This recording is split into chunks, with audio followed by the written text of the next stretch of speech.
So, good morning to all of you. So, 35 people are in this group and some more are yet to join. Nandada, you will be noting the attendance, okay? Now, let us see the continuation of the last session. Last session, we were discussing about the disasters. Am I audible to you? Am I clearly audible to you? Yes or no? Yes, sir. Yes, sir. Okay. Okay, yes. So, last class we are discussing about some of the reasons or causes for disasters. Now, here we will be discussing the geological sourced processes which may cause disasters. Geo means earth. Geological means logos of earth. That is the science or study of earth. Logos means study and geo means earth. So geological means study of earth. So related to the study of earth, what are the reasons for disasters? We'll see one by one. First thing is earthquake. Earthquake is a natural process. Mariha, you are present in this, no? Mariha? Mariha, can you hear me? Her name is displayed here. Mariha is not here.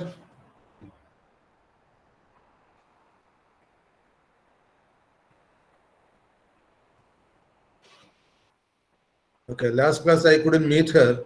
This class I thought her name is already displayed here. Okay. Now, Megha K. Megha has already answered one question last class, but I would like to ask you a very simple question. What causes earthquake? What is the cause, reason for earthquake? Earthquake means Bhuchalanam, Bhukambam. These are all the terms which we say. Megha K. Can you tell me what is the reason for earthquake? You have studied in your school days. What is the reason for earthquake? Megha? Megha, can you hear me? Yes, sir. What Yes, is the sir. reason for earthquake? How earthquake is caused? Quake means vibration or tremor, quake. Earth vibrating or simply saying earth rocking. What can be the reason for earthquake? Any reason? You have studied in school days. What is the reason for earthquake?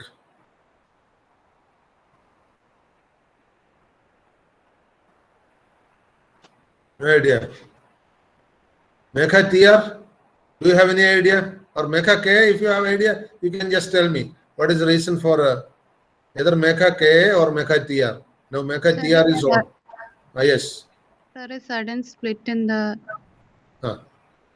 Sudden split down, earth in the surface. sir. Okay. That I'll explain a bit more. See, earth's surface, you are seeing, fine particles, soil particles you are seeing. Below the soil particles, we have got rock, hard rock. Below the soil on the earth's surface, we have got hard rock. And the hard rocks are in huge plates. Huge plates means hundreds and thousands of kilometers will be one plate. So these plates will be one over the other like this. One plate over the other, or one plate touching the other, like this. This is one plate, this is one plate. When two plates are touching like this, when they move towards each other, they will lift up. They will lift up like this. When they move towards each other, they lift up like this, and that is how mountains are formed. Okay, so mountains, Parvadangal, mountains are formed when two of the plates on their surface. Surface means just below the surface, they move towards each other. When they move away from each other, we get a big gap. That is called fissure. Fissure will be there when two plates move away each other. Okay. Then when two plates overlap each other like this, when one plate is going over the other, one plate in the material plate move, both will be exerting pressure on each other. So it will vibrate. That vibration is called earthquake. Even while forming the mountain, the earth will, because they will be hitting each other like this. heavy movement, and Himalaya was formed like this, Alps was formed like this, Sahyadri was formed like this, where the plates will crush each other. Then also it will vibrate, because you just see when you are pressing your two hands together for some time, it will start vibrating. That is a tremor. That is an earthquake. So earthquake can come up anywhere on this world, and that is the major earthquake happening. Minor earthquake mostly happens due to small fissures. ഭൂമിയുടെ സർഫസിലുള്ള പാറയിൽ ചെറിയ ചെറിയ പൊട്ടലോ അല്ലെങ്കിൽ ചെറിയ മൂവ്മെന്റോ ഉണ്ടാകുമ്പോൾ, when it moves slightly towards each other or away from each other, slight movements will cause what is called earthquake. Last class we have seen what is the scale for earthquake. Mariha, you are present right now. Earthquake ന്റെ scale എന്താണ് Maria? കഴിഞ്ഞ ക്ലാസ്സിൽ ഒരാൾ പറഞ്ഞിരുന്നതാണ്. Mariha, can you hear me? Yes, sir. Earth scale എന്താണ്? ഏത് സ്കെയിലാണ് earth പറയാ? മലപ്പുറം റീജിയനിലൊക്കെ ഇടയ്ക്ക് earth വരാറുണ്ട്. Pattambi area is an earthquake prone area. Scale പേരറിയോ? You are absent in last class, that's why I am asking. Somebody has told me what is the scale for earthquake. പറയൂ. I don't know, sir. Don't know. No, it's not Indian. It is called Richter scale. Richter. Richter. Richter is the name of a person. So in his name, that scale is known. Last class we discussed. Then the next one is what is called volcanoes. Volcanoes in Malayalam we say Agni Parvadam. Volcanoes. Okay. Now Mahindra, can you tell me how these volcanoes are formed? How these volcanoes are formed? Any idea? Mahindra, can you hear me? Yes, sir. How these volcanoes are formed? Any idea? Agni Parvadam. How volcanoes Illa, are sir. formed? Arilla. Mahalakshmi, any idea how volcanoes are formed?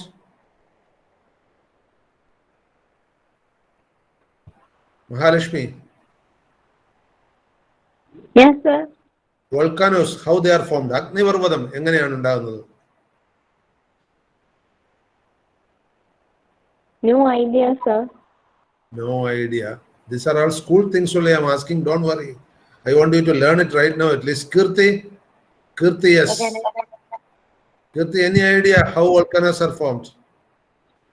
Heat form sir. Pardon? Under earth heat form ചെയ്തിട്ട്. Yes, you are right. ഭൂമിയുടെ അകത്ത് heat ഉണ്ട്. See, underneath the surface, inside the earth, it is in a very hot stage. In some of the locations, it may go up to even 500-600,000 degrees centigrade. അവിടെ പാറ ഉരുകിയിരിക്കും. The rock will be melted form. That is what is called the molten liquid. If it is in a melted form, it is called molten liquid. എർത്തിന്റെ അകത്തുള്ള molten ഉരുകി ഇരിക്കുന്ന പാറയ്ക്ക് പറയുന്ന പേരാണ് lava. LAVA. കേട്ടിട്ടുണ്ടോ? Lava. Have you heard this term lava? Kirti, have you heard the term lava? Yes, sir. Okay, so lava is the molten hot liquid. It is red in color. It is inside the earth. Earlier it was believed that inside the earth throughout it is lava. Our old belief system was that inside the earth throughout lava is there within a circle, within a globe.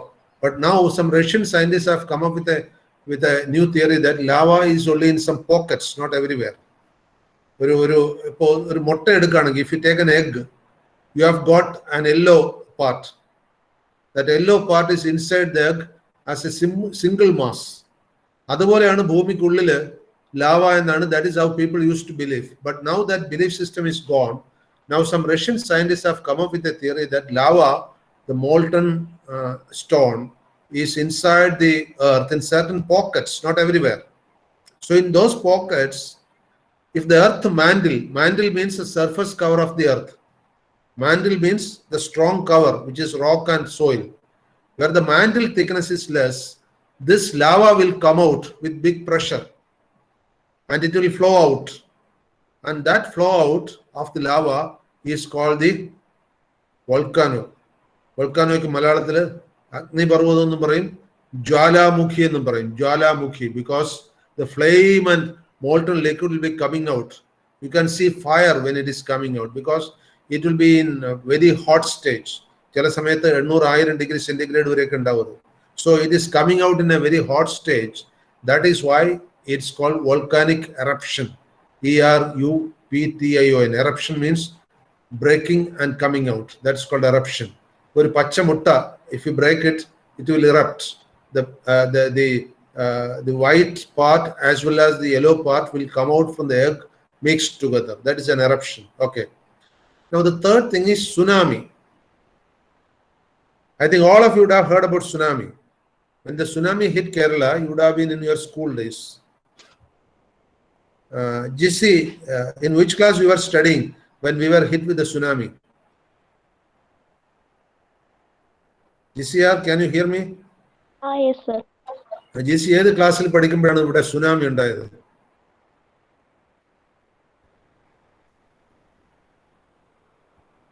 I don't remember, sir. You don't remember. Anybody remembers when tsunami hit Kerala? 2004. Pardon? 2004 ലാണ് sir. Yes, 2004. 2004. You are right. And at that time you were studying in which class? So now GC can say which class you are studying.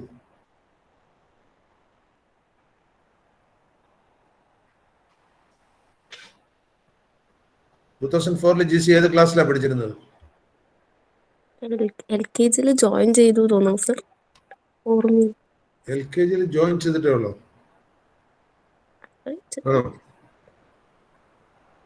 Anyway, 2004 I remember because on the day before the tsunami, I was supposed to make a travel to Trivandrum. But what happened is the auto driver was agreed to pick me at night. He didn't come in time. And so I lost my trip. Otherwise, I would have been at Trivandrum when the tsunami hit that place. Anyway, luckily escaped. So tsunami is such a thing. When a volcanic eruption or earthquake takes place somewhere, the sea waves will have very quick motion and they rise up. So tsunami തന്നെ ഉണ്ടാകുന്നല്ലോ, ഒന്നിൽ earthquake വേണം അല്ലെ volcanic eruption വേണം. ഇതിൽ ഏതെങ്കിലും ഒന്ന് വരുമ്പോൾ the sea waves will be having very high amplitude. Very high amplitude means in some cases it can go even up to 300 feet high. And it will travel on the sea surface. Nobody can know it. It travels on the sea surface because since the wavelength is very high, nobody can easily understand that such a wave is moving. Only when it is blocked, it will go up with high energy. മനസ്സിലായില്ലേ? സുനാമിയുടെ waves കടലിൽ കൂടെ സഞ്ചരിക്കുന്ന അറിയാൻ വിഷമമാണ്. വലിയ wave length ആണ്. So that nobody, ഒരു ഷിപ്പിൽ പോകുന്നവർക്ക് കൂടി അത് വളരെ വലിയ വേവ് ലെങ്ത് ആയതുകൊണ്ട് അതിന്റെ അപ്പ് ആൻഡ് ഡൗൺ അറിയാൻ പറ്റില്ല. But whenever it is blocked somewhere it goes up and up. അതുകൊണ്ടാണ് tsunami affects only the beaches. It doesn't affect the sea. കടലിൽ സുനാമി കൊണ്ട് വലിയ അപകടമൊന്നുമില്ല. ബീച്ചിലെത്തുമ്പോഴാണ് സുനാമി കൊണ്ട് അപകടം ഉണ്ടാകുന്നത്. And the easiest way to predict tsunamis, just before the high waves come, the water will withdraw in the beaches. So remember that point. You are standing on a beach and you see that the surface water of the sea beach is withdrawing very heavily. അതായത് ബീച്ചിൽ നിൽക്കുമ്പോൾ കരയിലുള്ള വെള്ളത്തിന്റെ level ആ ബീച്ചിന്റെ സൈഡിലുള്ള വെള്ളത്തിന്റെ level പെട്ടെന്ന് താഴ്ന്നതായിട്ട് കാണുകയാണെങ്കിൽ there are two reasons. One reason is a heavy wave is coming. Another reason is a continuation of heavy waves are coming, which is called tsunami. Okay. Now, Harikrishnan, can you identify tsunami? Tsunami എവിടെയും കണ്ട എങ്ങനെ identify ചെയ്യാൻ പറ്റും? Sir ഇപ്പൊ sir പറഞ്ഞ പോലെ മറ്റേ waves withdraw ചെയ്യണ്ടെന്നുണ്ടെങ്കിൽ കരയിലെ ബീച്ചിൽ വെള്ളം പെട്ടെന്ന് താഴുകയാണ്, വളരെയധികം താഴുകയാണെങ്കിൽ it indicates it may be a tsunami. ഇനി സുനാമി അല്ലെങ്കിൽ തന്നെ വലിയൊരു വേവ് വരുന്നു എന്നുള്ളതിന്റെ വേവ് തിയറി ഞാൻ പഠിപ്പിക്കുന്നില്ല നിങ്ങളെ. Wave theory says like that. There is what is called a celerity concept. Anyway, I am not going to that. That only civil students have to study what is the wave theory. And kadalilanengil, suppose you are joining the merchant navy and you are in a big ship. There also you can identify tsunami by just observing the sea. Tsunami waves ആണെങ്കിൽ, സാധാരണ waves ആണെങ്കിൽ ചെറിയ ചെറിയ waves ആയിരിക്കും ഇങ്ങനെ. Tsunami waves ആണെങ്കിൽ വലിയൊരു waves ആയിരിക്കും, ചിലപ്പോൾ 1 കിലോമീറ്റർ ഒക്കെ ഉണ്ടാവും വേവ്. അപ്പോൾ suppose you are in A ship, your ship is at a very higher level compared to far away water. That means there's a very heavy wave amplitude there. Inside the ship you will not have any movement, but your wave amplitude will be very high. But ഷിപ്പിന്റെ ഡെക്കിൽ ഇറങ്ങി നിന്ന് നോക്കിയാൽ വളരെ ദൂരെ water level വളരെ താഴെയാണ് അല്ലെങ്കിൽ വളരെ മുകളിലാണ് എന്ന് കാണുന്നുണ്ടെങ്കിൽ that indicates it's a tsunami wave. Got the idea? So if you are going in a ship, you can identify that. Okay. And a tsunami is so powerful because it is coming from hundreds of kilometers away. You know that when the last tsunami hit us, it was coming from the Indian Ocean side and Sumatra, Java island, far away, thousands of kilometers away. And it has done a lot of damage to the Bay of Bengal area and even to the... and tsunami has got a peculiar effect. It came from the eastern side. കിഴക്ക് നിന്നാണ് tsunami waves ഇന്ത്യയിലേക്ക് വന്നത്. പിന്നെ എന്തുകൊണ്ട് ആലപ്പുഴ ജില്ലയിൽ ഹാവൊക്കെ ഉണ്ടാക്കി, കൊല്ലം ജില്ലയിൽ നാശം ഉണ്ടാക്കി? Because tsunami has got a peculiar effect. It rounds around the continent. ഇപ്പോൾ ഇന്ത്യ ഉപഭൂഖണ്ഡത്തിന്റെ തെക്കേ അറ്റത്താണ് എത്തിയത്. It goes around to some distance, ഒരു 100 കിലോമീറ്റേഴ്സ് ഉള്ള അകത്തോട്ട് പോകുന്നു. It went up to Ernakulam. That is what will happen. Tsunami has got that peculiar effect. Tsunami dissolves by going around a landmass. അപ്പോൾ ഐലൻഡ്സ് ഒക്കെ ഉണ്ടെങ്കിൽ ഏത് ഡയറക്ഷനിൽ നിന്നാലും ഐലൻഡിന്റെ 4 സൈഡിലും tsunami എത്തും. Keep in mind. This may be useful to you sometime in life because nowadays tsunami is very common. Now the next thing is landslides. Landslides. In Malayalam we call it as Mannadichil.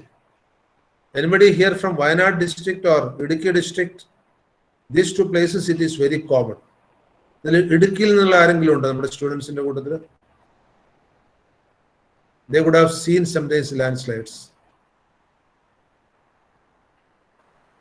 Nobody is here?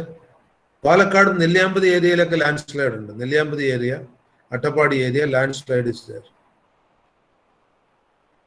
Landslide is basically associated with a simple theory of soil mechanics or geotechnical engineering. You know, we have got different types of soil. The finest soil is called clay, CLAY, clay, Kalimann.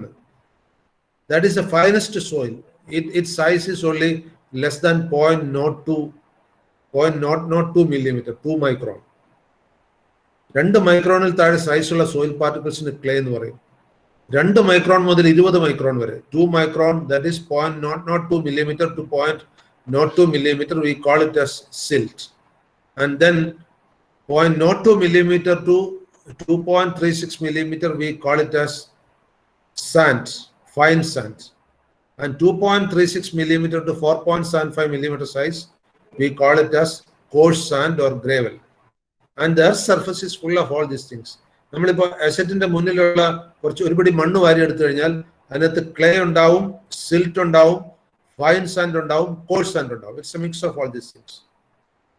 And this clay when it combined with water, it is called mud. കളിമണ്ണ് വെള്ളമായിട്ട് ചേർന്നാൽ ഉണ്ടാകുന്നതിനാണ് ചെളി എന്ന് പറയുന്നത്.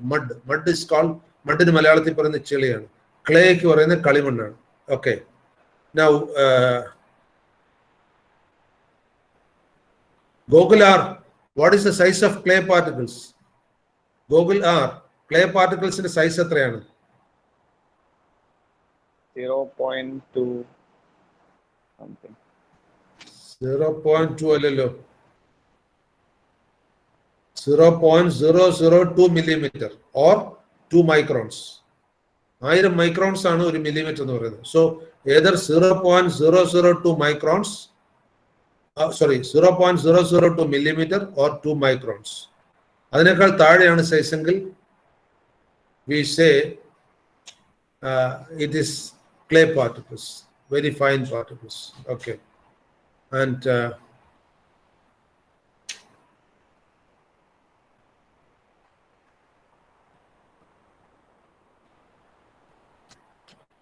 please hold for a minute.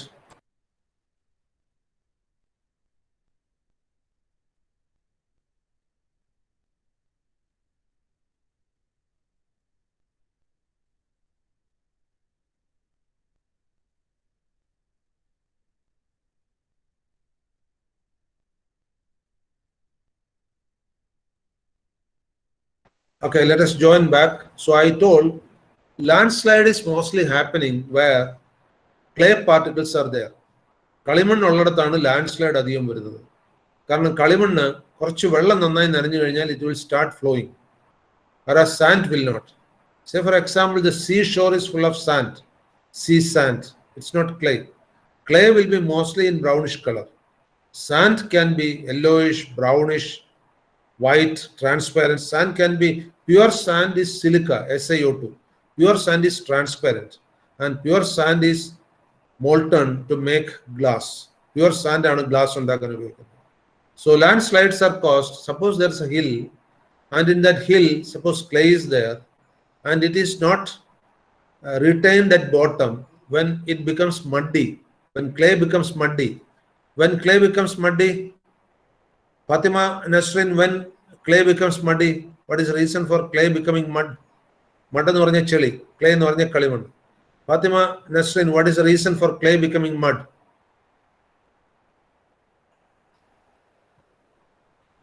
പറയൂ, clay എങ്ങനെയാണ് mud ആകുന്നത്? കളിമണ്ണ് എങ്ങനെയാണ് ചളിയായി മാറുന്നത്? Fatima, can you hear me? Say something. അറിയില്ലെങ്കിലും പറഞ്ഞോളൂ. Only your class students are there, no? So nobody is going to laugh at anyone else. I am not going to tell anybody also. Please tell, when clay becomes mud? No idea, sir. No idea. That means you are not listening to me. I told that clay becomes mud when clay is mixed with the water. Clay is very fine particle. When mixed with the water, that means heavy rainfall or heavy submergence, clay will become mud. ഒന്നിൽ നല്ല മഴ അല്ലെങ്കിൽ വെള്ളത്തിൽ മുങ്ങുമ്പോൾ clay Madayi മാറും. Okay, and mud will always flow. So when mud is formed on an embankment, ഒരു ചരിവില് mud ഉണ്ടാകുന്ന സമയത്ത് അത് താഴേക്ക് ഒലിച്ചു വരും. That is one way of landslide. Other method of landslide is if rock pieces are there.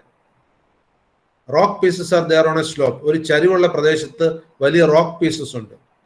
They are there because the soil is stable. When rain comes, the soil becomes weak. So these rock pieces start rolling. അപ്പോൾ soil വെള്ളം ചേർന്ന് കഴിയുമ്പോൾ, മഴ പെയ്ത് കഴിയുമ്പോൾ, അതുകൊണ്ടാണ് എല്ലാ land സ്ലൈഡും മിക്കവാറും മഴക്കാലത്ത് ഉണ്ടാകുന്നത്. വേനൽക്കാലത്ത് ലാൻഡ് സ്ലൈഡ് ഉണ്ടാകാറില്ല. Because land slide cannot happen in summer because the soil is strong and it retains. അപ്പോൾ മഴ വരുമ്പോൾ ഈ വലിയ പാറകൾ അൺസ്റ്റേബിൾ ആവും, അതിനെ സപ്പോർട്ട് ചെയ്യുന്ന സോയിൽ ലൂസ് ആവും, അത് താഴേക്ക് ഉരുണ്ടുരുണ്ട് വരും. And that also causes landslides. Okay. The next thing is what is called subsidence. Subsidence എന്ന് പറഞ്ഞു കഴിഞ്ഞാൽ മലയാളത്തിൽ മണ്ണ് ഇരുന്ന് പോവാന്ന് പറയും. അത് സ്ലോപ്പിൽ സംഭവിക്കും, അല്ലാത്തടത്ത് സംഭവിക്കും. ചിലയിടത്ത് അങ്ങനെ തന്നെ കുറെ ഏരിയ അങ്ങ് താന്നു പോകും. ചിലയിടത്ത് വലിയ സ്ലോപ്പില് കുറെ ഭാഗം ഇടിഞ്ഞു വരും. കാരണം അതിനിടയ്ക്ക് ഒരു fissure plane, some line of crack will form somewhere. പാറ പൊട്ടിയിട്ടാകാം, അല്ലെങ്കിൽ മണ്ണ് കുറച്ച് ഭാഗത്ത് ഗ്യാപ്പ് വന്നിട്ടാകാം. മൊത്തത്തില് ഒരു മണ്ണിന്റെ കൂന താഴേക്ക് മൂവ് ചെയ്യുന്നതിനാണ് ലാൻഡ് സ്ലൈഡ്. അങ്ങനെയല്ല, പീസ് വൈസ് ആയിട്ടായിരിക്കും വരിക. മറിച്ച് സബ്സിഡൻസ് എന്ന് പറഞ്ഞാൽ അങ്ങ് ഇരുന്ന് പോവാ. That is called subsidence. Got it? Then the next thing is what is called mud flows. Mud flows, I told, mud is formed when clay is mixed with water. അപ്പോൾ ഏതെങ്കിലുമൊക്കെ ചാലുകൾ ഉണ്ടായി കഴിഞ്ഞാൽ ആ ചാലിൽ കൂടെ ഈ മഡും വെള്ളവും കൂടെ കലർന്ന് it will be highly turbid, it will flow down. അത് റിവറിലൊക്കെ എത്തിക്കഴിഞ്ഞാൽ this mud will get deposited in the river. That is called mud flow. ചെളി ഒഴുകി വരിക എന്ന് പറയും, mud flow. That is also dangerous because in certain areas we have seen that the mud flows will cover the entire house if it is on the path. Mud flows അത്ര ചെറുതല്ല, huge mud flow വരികയാണെങ്കിൽ ഇപ്പോൾ you have seen in the flood season also that has happened. Along with the flood, mud flow was there and these muds have covered some houses, and if you want to see the house again you have to excavate and take it. So mud flows are a bit dangerous. Then the next one is what is called sinkholes. Sink എന്ന് പറഞ്ഞാൽ എന്താണ്? Diya, what do you mean by sink? Diya is, what do you understand by sink? Sink എന്നുള്ള word, especially at household, you must be knowing. Diya, you are here now. Diya is? Yes, sir. What do you understand by sink? Sink എന്ന് പറഞ്ഞാൽ എന്താണ്? വീട്ടിൽ zinc ഇല്ലേ? Sir. അവിടെ എന്താ വെസലൊക്കെ clean ചെയ്യുന്നത്. Pardon? വെസലൊക്കെ clean ചെയ്യുന്നത്. വെസലൊക്കെ ക്ലീൻ ചെയ്യുന്നതാണ് zinc. Yes, you are right. It's a part of the plumbing at home. പാത്രങ്ങളൊക്കെ കഴുകുന്ന സിങ്കാണ്. സിങ്ക് എന്ന് പറയാൻ കാരണം അതിനകത്ത് കഴുകി കഴിഞ്ഞാൽ ആ ലിക്വിഡൊക്കെ അതിൽ കൂടെ താന്നു പോകും. There will be some outlet pipe inside that, it will go down. That is why it is called sink. I had an experience long back, I think around 20-25 years back. I was at that time conducting an examination at REC Calicut. At that time NIT was REC Calicut. And just after the examination, I went to meet the principal, Dr. N.B. Chandrasekhar. He is no more. I went to meet the principal. At that time, immediately all of a sudden a messenger came and told, there was slight rain also. Messenger came and told, sir, nearby ഒരു കിണറിന്റെ വലിപ്പത്തിൽ മണ്ണ് താന്നുകൊണ്ടിരിക്കുന്നു. This was a new experience for me. And I went there along with him. It was very close to the administrative block at REC. I think those who have gone to NIT Calicut will be knowing. Behind the administrative block, there is a big area. It was almost at the middle of that land. And we together went there. By that time, so many people came together. And we were seeing that ഒരു കിണറിന്റെ വലിപ്പത്തിൽ, in the round of a well, the soil is going down and down. Ultimately, it went down so many feet. ഒരു 10-20 അടിയോളം അതങ്ങ് താന്നു. വളരെ slow ആയിട്ടാണ്. This is what is called sink hole.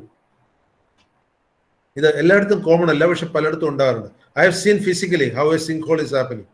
അത് കഴിഞ്ഞിട്ട് ഞാൻ പലയിടത്തും ഈ സിങ്ക് ഹോൾ കണ്ടിട്ടുണ്ട്, പക്ഷെ ഫോം ചെയ്യുന്നത് ഞാൻ ആദ്യമായിട്ടാണ് കണ്ടത്. After that, I have not seen. It has happened. You know what is the reason for it? Because I am basically a civil engineer. I go to see sites where construction is going on. This single sink hole is connected with a simple mechanism called piping. Piping എന്ന് പറഞ്ഞൊരു മെക്കാനിസത്തിൽ നിന്നാണ് zinc whole ഉണ്ടാകുന്നത്. For example, 20 years back, there is a premier breweries here. Now it is called UB Breweries, United Breweries at United Breweries Kanjikoda. There, at the United Breweries, there are some quarters inside the building. One day, the chief engineer that I think he was a chief engineer then, Mr. Mohandas, he called me saying that in his house, while walking on the floor, there is heavy sound. തറയിൽ നടക്കും പട്ടപട്ടാന്ന് sound കേൾക്കുക. He wanted my expert opinion, and I said, I'll come today evening. I went that day evening, and I just walked over, and I heard that the heavy sound is coming when I'm walking over it. So I told everybody, please vacate today itself. Don't walk over this floor. And I told him, tomorrow you break this floor, because I feel there's a huge vacuum below this floor. So next day, they vacated the house to another quarters nearby. Next day, they arranged someone to break the floor. And I found that just below the floor, PCC, the plain concrete in the floor, there was a huge vacuum around 10 feet deep. This is also a sinkhole mechanism. ആ വീടിന്റെ ഹാളിന്റെ തറ പൊട്ടിച്ചു കഴിഞ്ഞപ്പോൾ അതിന്റെ അടിയിൽ 10 അടി താഴ്ചയിൽ വാക്യൂമാണ്. And I was expecting it because I felt that the piping mechanism, piping എന്ന് പറഞ്ഞാൽ പൈപ്പിന്റെ ഷേപ്പിൽ മണ്ണ് ഒഴുകി പോകുന്നതിന്, മണ്ണിന്റെ അടിയിൽ നിന്ന്, from deep inside the soil will flow away. അങ്ങനെ സോയിൽ പോയി കഴിയുമ്പോൾ ഒരു റൗണ്ട് ഏരിയയിലെ സോയിൽ അങ്ങനെ തന്നെ അവിടേക്ക് താഴും. That is called the sinkhole mechanism. Has anybody seen this mechanism anywhere? Sinkhole mechanism. This is one example which I told. എന്നിട്ട് അത് പിന്നീട് രണ്ടാമത് ഫിൽ ചെയ്തിട്ട് ഫ്ലോർ ഇട്ടു. That building is still being used. The remedy for that was break the floor, fill it again with soil of granular type. Clay ആണ് അവിടെ ഉണ്ടായിരുന്നത്, അതുകൊണ്ട് ഒഴുകി പോയത്. ക്ലേക്ക് പകരം ഗ്രാനുലാർ സോയിൽ, മണല് നിറച്ചിട്ട് വീണ്ടും ഫ്ലോർ ഇട്ടു. It will not go away that easily. മണല് ഈ പൈപ്പിങ്ങിൽ കൂടെ അത്രയും പോവില്ല, മഡാണ് പോവുക. അങ്ങനെ എവിടെയെങ്കിലും സിങ്ക് ഹോൾ വരുന്നെങ്കിൽ അതിന്റെ അർത്ഥം അതിനടിയിൽ ക്ലേ പാർട്ടിക്കിൾസ് വളരെ അധികം ഉണ്ടെന്നാണ്. ക്ലേ ഉള്ള ഏരിയയിൽ മാത്രമേ ഇങ്ങനെയുള്ള സിങ്ക് ഹോൾ വരാറുള്ളൂ. മണലുള്ള ഏരിയയിൽ ഇത്തിരി ഹോൾ വന്നു കഴിഞ്ഞാൽ അപ്പൊ തന്നെ ഫിൽ ചെയ്യും, surface will come down. But sinkhole is all of a sudden going deep. Have you understood? Okay. Now I want to see what Devaprasad understood by a sinkhole. Devaprasad, tell me what you understood by a sinkhole. Have you seen sinkhole anywhere? Sinkhole എവിടെയെങ്കിലും കണ്ടിട്ടുണ്ടോ? No sir. എവിടെ കണ്ടിട്ടുണ്ട്? കണ്ടിട്ടില്ല sir. കണ്ടിട്ടില്ല. എന്താണ് sinkhole എന്ന് പറഞ്ഞാൽ? You can explain what you understand by sinkhole. Clay particles ഉള്ള സ്ഥലത്തില് വാട്ടർ വല്ലതും വരുമ്പോ മണ്ണ് അങ്ങനെ താഴേക്ക് ഇതായിപ്പോ ഒഴുകിപ്പോവും. മണ്ണ് അതിന്റെ അടിയിൽ നിന്ന് പൈപ്പ് പോലെ ഒഴുകി പോകുമ്പോൾ മുകളിലുള്ള സർഫസിനുള്ള താഴേക്ക് ഇടിഞ്ഞു താഴും. അങ്ങനെ തന്നെ താഴേക്ക് താഴും. That is called sinkholes. Okay. Now Deepthi D, can you tell me what is a mud flow? Deepthi, mud flow. Yes, what is a mud flow? പറയൂ. മഡ് വാട്ടറുമായിട്ട് മിക്സ് ചെയ്തിട്ട് ഇങ്ങനെ ഫ്ലോ ആവണത്. മഡല്ല വാട്ടറുമായിട്ട് മിക്സ് ചെയ്യുന്നത് ക്ലേ പാർട്ടിക്കിൾസ്. ക്ലേ വാട്ടറുമായിട്ട് മിക്സ് ചെയ്യുമ്പോൾ അതിന് മഡെന്ന് പറയും, ചെളി എന്ന് പറയും. ക്ലേ എന്ന് പറഞ്ഞാൽ കളിമണ്ണ്, മഡ് എന്ന് പറഞ്ഞാൽ ചെളി അല്ലെ ചേറെന്നൊക്കെ പറയും local languages. That is it. Okay. Right. So Chelsea has left by that time. She expected a question from me. Chelsea has joined back now. Okay. Now Ashok SK. Which are the places in Palakkad district where landslide is very common? Ashok, Palakkad ജില്ലയിൽ എവിടേക്കാണ് land slide വളരെ common ആയിട്ടുള്ളത്?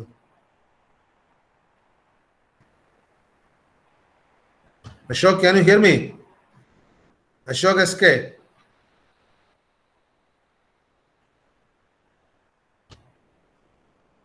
Ashok SK. Okay, Chelsea, can you hear me? Chelsea has rejoined. Okay, come on, Chelsea. Yes, sir. Palakkad ജില്ലയിൽ എവിടേക്കാണ് land slides are very common? Palakkad ജില്ലയിലെ the places where landslides are common in Palakkad district. 2-3 സ്ഥലം പറയൂ.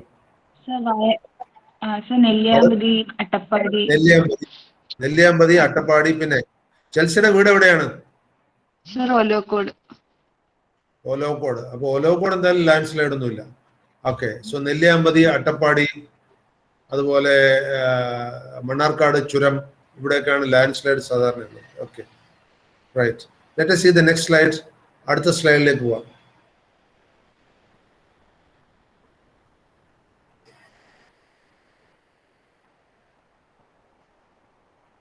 So disasters which are caused by excess of water. വെള്ളം കൊണ്ടുണ്ടാകുന്ന disasters. There is an imminent disaster in Kerala. I don't know when it will happen. You would have heard about Mullaperiyar Dam. Okay, Mullaperiyar, you have heard? Ashok, you are here? Ashok SK. He is not here, still there. Anupama S.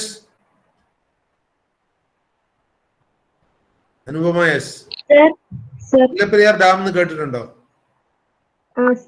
എന്താണ് അതിന്റെ problem എന്ന് അറിയോ? മുല്ലപ്പെരിയാറിന്റെ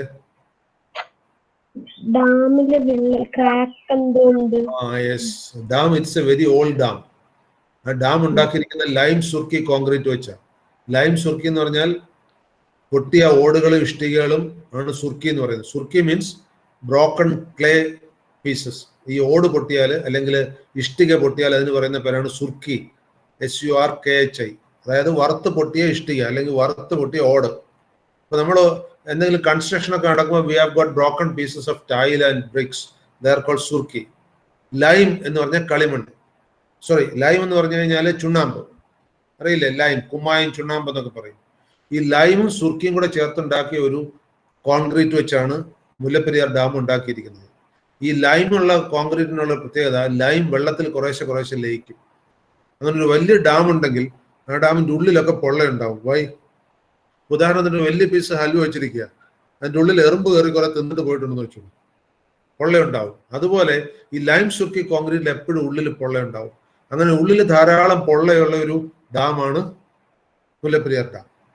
അതുകൊണ്ട് അത് പൊട്ടാനുള്ള സാധ്യത സർഫസിൽ ചിലപ്പോൾ വെറും പുറന്തോട് മാത്രമേ ജലത്തേക്ക് ഉണ്ടാവുള്ളൂ. പൊട്ടാനുള്ള ചാൻസ് വളരെ കൂടുതലാണ്. It is A very dangerous thing. അങ്ങനെ പൊട്ടിക്കഴിഞ്ഞാൽ മുല്ലപ്പെരിയാർ ഡാം സമ്മറിലാണ് പൊട്ടുന്നെങ്കിൽ ഒരു ഡേഞ്ചറും ഇല്ല. ബിക്കോസ് സമ്മർ മീൻസ് ഒരു മാർച്ച് മുതൽ, ഇപ്പൊ സമ്മറാണ് പക്ഷെ മഴ പെയ്യുന്നുണ്ട്, ഒരു ഫെബ്രുവരി മുതൽ കൂട്ടിക്കുള്ളൂ, അല്ലെങ്കിൽ ഡിസംബർ മുതൽ കൂട്ടിക്കുള്ളൂ, ഡിസംബർ മുതൽ മെയ് വരെ. ഇൻ ദാറ്റ് പീരിയഡ് മുല്ലപ്പെരിയാർ പൊട്ടിയാൽ there is no much risk. കാരണം മുല്ലപ്പെരിയാർ ഡാമിലെ വെള്ളം മുഴുവൻ ഒഴുകിയെത്തി ഇടുക്കി റിസർവോയറിലാണ്. ഇടുക്കി റിസർവോയറിൽ എത്തിക്കഴിഞ്ഞാൽ ഇടുക്കി റിസർവോയറിന് അത് കണ്ടെയ്ൻ ചെയ്യാനുള്ള കപ്പാസിറ്റി ഉണ്ട് സമ്മറിലാണെങ്കിൽ. മഴക്കാലത്താണെങ്കിൽ in the monsoon period Idukki reservoir ഫുള്ളായിരിക്കും. അപ്പൊ മുല്ലപ്പെരിയാർ പൊട്ടിക്കഴിഞ്ഞാൽ ഇടുക്കി റിസർവോയറിലേക്ക് എത്തുന്ന വെള്ളം അപ്പൊ തന്നെ കവിഞ്ഞൊഴുകും. അതിന് ചുറ്റുമുള്ള വീടുകൾ കിലോമീറ്റർ കണക്ക് അങ്ങ് എറണാകുളം, ആലുവ വരെ വെള്ളത്തിൽ മുങ്ങും. This is the danger. Have you understood the danger? So what can be done? Anandu, what can be done in the case of Mullaperiyar? Anandu K, what is your suggestion? Andu, can you hear me? Sir അതൊന്നുകൂടെ rebuild ചെയ്ത് reinforce ചെയ്യാൻ പറ്റും. അത് reinforce ചെയ്യാൻ പറ്റില്ല, because it's very old. Rebuild ചെയ്യാനേ പറ്റുള്ളൂ. അപ്പോൾ ഒന്നുകിൽ അതിനടുത്ത് വേറെ ഡാം പണിയണം. സമ്മറിൽ വേണമെങ്കിൽ അത് പൊട്ടിച്ചു വിട്ടിട്ട് പുതിയ ഡാം പണിയാം. പക്ഷെ ഇതൊന്നും തമിഴ്നാട് ഇപ്പോൾ സമ്മതിക്കുന്നില്ല. Because that water as per A very old agreement, 130 വർഷം പഴക്കമുള്ള ഒരു എഗ്രിമെന്റ് അനുസരിച്ച് ആ വെള്ളം മുഴുവൻ തമിഴ്നാടിന് അവകാശപ്പെട്ടാണ് അന്ന് ബ്രിട്ടീഷ് ഗവൺമെന്റിന് തിരുവിതാംകൂർ മഹാരാജാവ് എഴുതി കൊടുത്തു. So because of that agreement, that agreement was renewed in 1971 by the Kerala government. Very foolish renewal of the agreement. By that time, the dam and its water now are under the control of Tamil Nadu, and it is a danger. I don't know when that dam will break. If at all it is breaking in the summer, there is no danger. If it is breaking in flood season, 3 districts will be fully flooded, and 2 districts will be partially flooded. Okay. Now, flood is a hydrological process. You know that why flood is caused? എന്തുകൊണ്ടാണ് വെള്ളപ്പൊക്കം ഉണ്ടാകുന്നത്? Anybody? അത് നമുക്കൊരു കാര്യം ചെയ്യാം. Akshaya R, Akshaya S, Akshaya R. Who has answered now? Akshaya R or Akshaya S? ആരാണ് ഇപ്പൊ answer ചെയ്ത്? Akshaya R. Now let me ask Akash Shastri. Akash Shastri, can you hear me? Yes, sir. Why floods are caused? വെള്ളപ്പൊക്കം എന്തുകൊണ്ടാണ് ഉണ്ടാകുന്നത്? You know Malayalam well, no? Or you know only Kannada?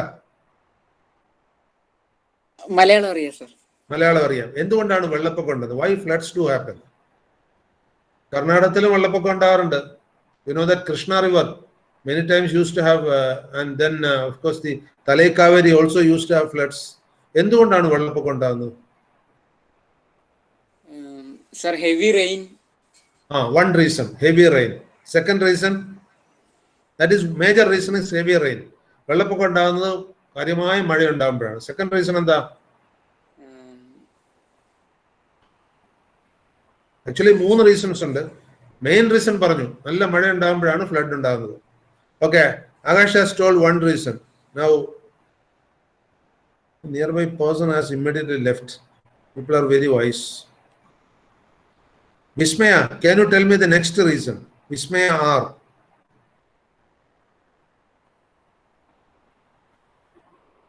Vismaya R, can you hear me? Yes, sir. Floods ഉണ്ടാകുന്നതിന്റെ പ്രധാന reason heavy rain ആണെന്ന് പറഞ്ഞു. പിന്നുള്ള reason എന്താണ്? 2 reason കൂടെ ഉണ്ട്. എന്താ സർ? കേട്ടില്ല. വെള്ളപ്പൊക്കം, ഫ്ലഡ് ഉണ്ടാകാനുള്ള main reason is heavy rain. പിന്നുള്ള റീസൺസ് എന്തൊക്കെയാണ്? What are the other reasons for floods? Deforestation. Deforestation കൊണ്ട് ഫ്ലഡ്, ഓഫ് കോഴ്സ് ഫ്ലഡ് ഉണ്ടാകാൻ റീസൺ ഡീഫോറസ്റ്റേഷൻ അല്ല, but anyway it partially effects. കാരണം വെള്ളത്തിന്റെ നാച്ചുറൽ ആയിട്ടുള്ള വഴികൾ ബ്ലോക്ക് ചെയ്യപ്പെടുകയാണ്. വെള്ളത്തിന് ഒഴുകാനുള്ള സ്ട്രീംസ് ഉണ്ട്. ആ ഒഴുകാനുള്ള സ്ട്രീംസ് ഡീഫോറസ്റ്റേഷൻ വഴിയും ബ്ലോക്ക് ചെയ്യപ്പെടാം, ഹ്യൂമൻ ആക്ടിവിറ്റീസ് വഴിയും ബ്ലോക്ക് ചെയ്യപ്പെടാം. In that case floods will be there. ഒഴുകാനൊരു ചാലില്ലെങ്കിൽ പരന്നൊഴുകും. അതിനാണ് ഫ്ലഡ് എന്ന് പറയുന്നത്. There is 1 more reason. അത് വിഷ്ണു അടുത്ത റീസൺ പറയാമോ? Vishnu Prasad, can you tell me the third reason? Sir, I think ice melt ഒക്കെ ആവുമ്പോ. എങ്ങനെ? അല്ല, മറ്റേ ഐസ് ഒക്കെ മെൽട്ട് ആവില്ലേ അപ്പോ? ISS. That reason, of course, that reason is not in Kerala. You are very wise. That is one reason in North India. North India flood വരാനുള്ള ഒരു പ്രധാന reason ice melting in Himalayan regions. പക്ഷെ കേരളത്തിൽ അതല്ല. കേരളത്തിലെ flood വരാൻ ഒരു reason അതിനെ മുഴുവൻ സ്റ്റോർ ചെയ്യാനുള്ള ഫെസിലിറ്റി ഇല്ല എന്നുള്ളതാണ്. കേരളത്തിൽ പെയ്യുന്ന മഴയുടെ 10% സ്റ്റോർ ചെയ്യാൻ കേരളത്തിൽ ഫെസിലിറ്റി ഉള്ളൂ. 90% ഫ്ലോസ് ഡൗൺ. ഈ 90% within 24 hours, which is the longest river in Kerala? Longest river in Kerala, some people say it is Periyar, some people say it is Bharatapuzha. പെരിയാറെന്നും ഭാരതപ്പുഴയെന്നും രണ്ടും പറയുന്നുണ്ട്. whichever it is, 200+ kilometers ഒഴുകി കഴിഞ്ഞാൽ ഈ 2 റിവറിലെയും വെള്ളം കടലിലെത്തും. It reaches the estuary in Arabian Sea. That means within 24 hours the entire water flows to the Arabian Sea. So that is, we cannot store it, we cannot utilize it. Recently I have seen a short video by Santosh George Kolangara where he says if Kerala is able to store the entire water raining in Kerala, we can become a rich country. We can sell water to all the countries in the world as bottled water. But we don't have that facility. Only 10% of the water in Kerala is stored in our reservoirs and storage mechanisms. Okay. Now the next thing is just the opposite of that. Droughts. Droughts means what? Vinayas, what do you understand by drought? Drought എന്ന് പറഞ്ഞാൽ എന്താണ്? വരൾച്ച. You know what is the reason for that? വരൾച്ചയ്ക്ക് എന്താ reason? അത് ഭൂമിയുടെ water content കുറയുമ്പോ നല്ല ചൂടുള്ളപ്പോ അത് vaporise ചെയ്ത് പോവല്ലോ. പക്ഷെ ഇപ്പൊ നമ്മുടെ ഭൂമിയുടേതായ മണ്ണിന്റെ സന്തുലിതാവസ്ഥ മാറിയിരിക്കുന്നത് കൊണ്ട് അത് ഇപ്പോ സ്റ്റോർ ചെയ്യാനായിട്ടുള്ള നോർമൽ നാച്ചുറലി ഉള്ള സോഴ്സുകളെല്ലാം നശിച്ചുകൊണ്ടിരിക്കുന്ന സമയത്ത് അത് നല്ല വേനലാവുമ്പോ ഡ്രൗട്ട് ഉണ്ടാവും. Okay. So actually I asked this question to Veena, but Mariha has answered. Good. But natural sources of water എല്ലാം തീർന്നു കഴിയുമ്പോഴാണ് drought ഉണ്ടാകുന്നത്. So the best thing is make the soil catch more water. വെള്ളം കൂടുതൽ വാട്ടറിനെ പിടിച്ചു നിർത്തണമെങ്കിൽ മണ്ണ് കൂടുതൽ വെള്ളത്തിനെ പിടിച്ചു നിർത്തണമെങ്കിൽ മണ്ണിൽ ഹ്യൂമസ് ഉണ്ടാകണം. HUMUS, humus. Humus means when the plants die, they form into a spongy material. This is heavily available in the forest area. Forest area ishtam pole humus undu. This humus acts like a sponge. Sponge inde pratyekatha endha? Sponge can contain a lot of water and can ooze out very slowly. Adupole bhumiyil dharalam mannu undaganamengil there has to be humus on the earth. Dharalam humus undaganam. Aa humus il vellam collect cheyyapedum. And when we deforest, that humus will be lost. വനം നഷ്ടപ്പെടുമ്പോൾ humus നഷ്ടപ്പെടും. അത് ഡ്രൗട്ടിനുള്ള ഒരു പ്രധാന കാരണം. അപ്പോൾ വേനൽക്കാലത്ത് വെള്ളം ഉണ്ടാവില്ല. Second thing is we are going down and down the water table. On the earth surface there is what is called a water table. Water table എന്ന് വെച്ചാൽ ജലത്തിന്റെ സ്വമേധയുള്ള നിരപ്പിനാണ് വാട്ടർ ടേബിൾ പറയുന്നത്. നമ്മൾ കൂടുതൽ എക്സ്പ്ലോയിറ്റ് ചെയ്യുമ്പോൾ, for example there is a place here near our Ahilya campus which is called Plachimada. I have done some extensive work on the water consumption at Plachimada by Coca-Cola factory, and of course those who want to read it will be available. I have published a book on that matter, Saga of Plachimada, after the studies. That tells about how much water has been taken from the Plachimada area and how Plachimada became a dry area. So by excessive exploitation of water, droughts do happen. So droughts can happen by deforestation, by excessive exploitation of water, and the third thing is by rare rains.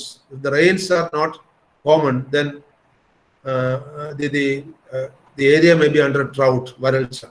That is why in many of the African countries it is huge drought, and in Sahara area it is heavily drought. That is why it's a desert. In Rajasthan area there is heavily drought.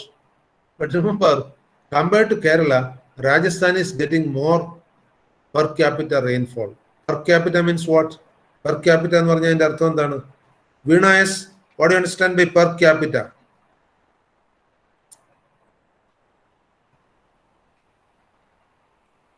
Vinayas, can you hear me? Vinayilla. Nandita, you can note down the names of people who are absent because I just want to see who are listening to this and who are. Veena is here. Okay. Veena, what do you mean by per capita? Per capita എന്ന് പറഞ്ഞാൽ എന്താ അർത്ഥം?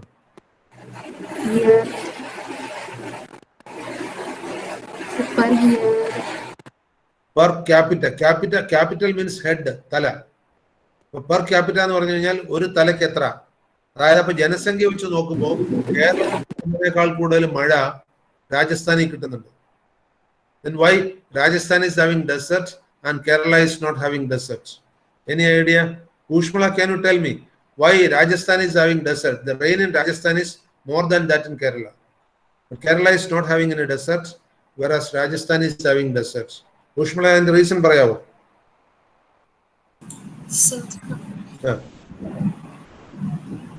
You just guessed. No idea. No idea. Tanvir, can you tell me what is the reason?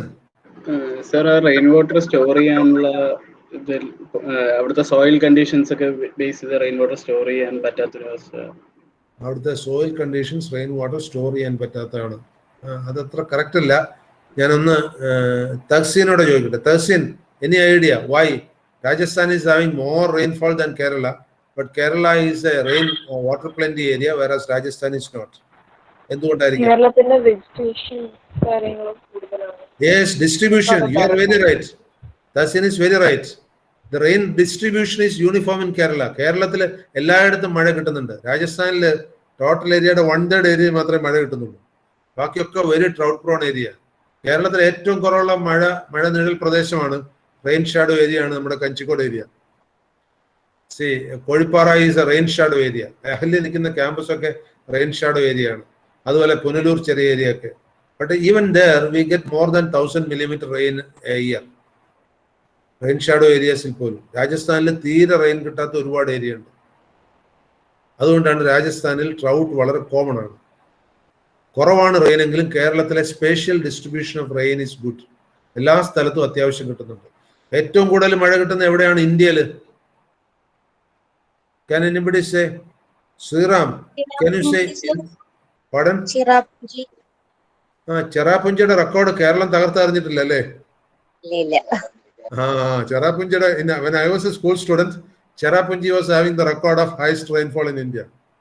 ഇപ്പൊ കേരളത്തിലെ ഒരു സ്ഥലമാണ് highest rainfall record hold ചെയ്യുന്നത്. anybody? ശ്രീറാമിന് അറിയോ? ശ്രീറാമില്ലേ? സർ അറിയില്ല സർ, എവിടെയാണ്? അറിയില്ല. ശ്രീലക്ഷ്മി വിനോദിനെ അറിയോ?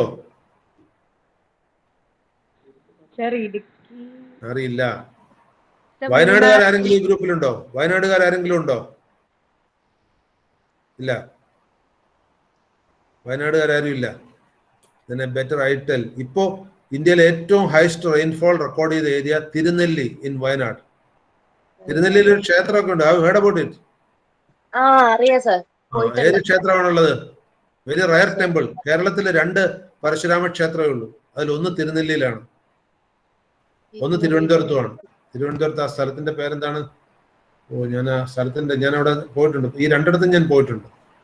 തിരുവനന്തപുരത്ത് ഇറ്റ് ഈസ് ആ കോവളം റോഡിലാണ് ആ ക്ഷേത്രം. I forgot that name. Parashurama ക്ഷേത്രം. അപ്പൊ 2 പരശുരാമ ക്ഷേത്രങ്ങളിൽ ഒന്ന് തിരുനെല്ലിയിലാണ്. അതുകൊണ്ട് ആളുകള് ഈ ഉദകക്രിയ, ഒബ്സിക്കൽ സെറമണീസ് കഴിഞ്ഞിട്ട് after the obsequial ceremonies they take the bhasma means the ashes, the consecrating ashes they take to Tirunelveli or Tirunellai or Tirunelli, not Tirunellai, Tirunelli or the other temple at Trivandrum. I forgot that name. ഈ 2 സ്ഥലത്തേക്കാണ് കൊണ്ടുപോകാറ്. Because Parashurama is supposed to be the person who can remove you from all your sins. Because he is the person who killed his mother and then asked his father to give her life. And she was reborn. That is a story. It's a myth only. Okay. Now come to the next one. What is called wildfires. Wildfires. Wildfire. What does it mean? Wildfire. So Sriram is absent. Is Sriram is here? No, he is here. Okay. Sonia, can you tell me what is wildfire? കാട്ടുതീ. Which countries are having the highest wildfire nowadays? അത് സ്നേഹ പറയട്ടെ. ഏതൊക്കെ രാജ്യങ്ങളിലാണ് ഇപ്പം ഭയങ്കരമായ കാട്ടുതീ വ്യാപിച്ചുകൊണ്ടിരിക്കുന്നത്? It is always in the news. ചില രാജ്യങ്ങളിൽ ഇപ്പോൾ കാട്ടുതീ ഒരു വലിയ പ്രശ്നമാണ്. Which are the countries? No idea. Recent ആയിട്ട് ഉണ്ടായിരുന്നു. എവിടെയാണ്? Australia. Yes, Australia. Very good Sneha. Good you are remembering. Australia, Indonesia, Malaysia, Amazon forest, ഇവിടൊക്കെയാണ് ഈ കാട്ടുതീ വല്ലാതെ വ്യാപിക്കുന്നത്. In Amazon forest it is doing heavy devastation, and in Australia 1/3 of the land in Australia is inaccessible due to wildfire. കാട്ടുതീ എങ്ങനെ ഉണ്ടാകുന്നത്?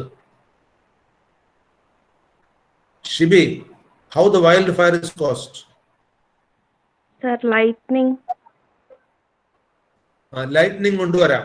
Lightning കൊണ്ട് കാട്ടുതീ ഉണ്ടാകും. അതായത് ഏതെങ്കിലും മരത്തിന് തീ പിടിച്ച് കാട്ടുതീ ഉണ്ടാകും. That is one reason. What is the next reason? ഒരു കാരണം കൂടെ ഉണ്ട്. ഒന്നല്ല, ഹ്യൂമൻ ഇന്റർവെൻഷൻ. സിഗരറ്റ് കത്തിച്ചിട്ട് അതിന്റെ കുറ്റി കളയുക, അല്ലെങ്കിൽ എന്തെങ്കിലും തീ പിടിച്ച സാധനം എടുത്ത് വലിച്ചെറിയുക. It can cause again wild fire.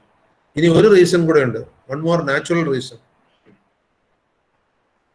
എന്താണെന്നറിയോ? സർ, കാറ്റില് ഇതാവുമ്പോഴല്ലേ സർ? കാറ്റുണ്ടാവുമ്പോ എങ്ങനെയാന്ന് പറയൂ? കാറ്റുണ്ടാവുമ്പോ കാട്ടുതീ അത് ഉണ്ടാകും. ചില്ലകൾ തമ്മില് ഒരസിയിട്ട് Trees rub each other. മരങ്ങൾ തമ്മിൽ ഉരയും. You are right Mariya. മരങ്ങൾ തമ്മിൽ ഉയരും, ഇങ്ങനെ ഉരയുമ്പോ ഇറ്റ് വിൽ ഹീറ്റ് അപ്പ്. ഉദാഹരണത്തിന് have you seen that in yaga? യാഗ എന്ന് പറഞ്ഞാൽ എന്താണെന്നറിയോ? ഹോമം, യാഗ. Have you heard yaga or yajna? കേട്ടിട്ടുണ്ടോ? ഇല്ല അല്ലേ? യാഗം, യജ്ഞം എന്നൊക്കെ കേട്ടിട്ടുണ്ടോ? ഇല്ല. Ahilya is hosting the biggest yajnam in this next month. April 2nd, 3rd weekല് 7th weekല് 7ാം തീയതി മുതൽ, ഏപ്രിൽ 7ാം തീയതി മുതൽ അഹില്യയിലാണ് കേരളത്തിലെ ഏറ്റവും വലിയ യജ്ഞം നടക്കാൻ പോവുക. അഥർവ വേദ ഭൈഷജ്ഞ യജ്ഞം. Head of it. അവിടെ തീ ഉണ്ടാക്കാൻ പോകുന്നത് എങ്ങനെയാണെന്ന് അറിയോ? By rubbing 2 wooden pieces. 2 തടി കഷ്ണങ്ങൾ ഉരച്ചിട്ടാണ് അവിടെ തീ ഉണ്ടാക്കുക. There is a peculiar tree used for that. That is called Arani tree. Arani മരം എന്ന് പറയും.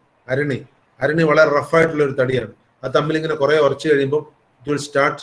എന്നിട്ട് അതിനിടയ്ക്ക് കുറച്ച് യു വിൽ കീപ് സം ഈ പഞ്ഞി പോലുള്ള സാധനങ്ങൾ എന്തെങ്കിലും ഒക്കെ വെക്കും. ഈ തീ ഉണ്ടാകുമ്പോൾ പെട്ടെന്ന് പിടിക്കാൻ വേണ്ടി. അല്ലെങ്കിൽ ഈ മരത്തിന്റെ ചീളുകൾ, പഞ്ഞി അതൊക്കെ വെക്കും. അപ്പോൾ പെട്ടെന്ന് തീ പിടിക്കും. അരണിമരം മാത്രമല്ല, ഏത് മരം, ഈവൻ കാഞ്ഞിര മരം കൂടി ഉരച്ചു കഴിഞ്ഞാൽ തീ പിടിക്കുന്ന മരമാണ്. So wild fires occur by that. Many times it will be difficult to control wildfires. What are the dangers of wildfires? Wildfires in the disaster എന്തൊക്കെയാണ്? Can anybody tell me what are the dangers of wildfires? Sir, ഒരുപാട് ട്രീകളും നശിക്കും, പിന്നെ അതിലെ ജീവജാലങ്ങളും. Yes, that is it. Destruction of flora and fauna. Destruction of flora and fauna.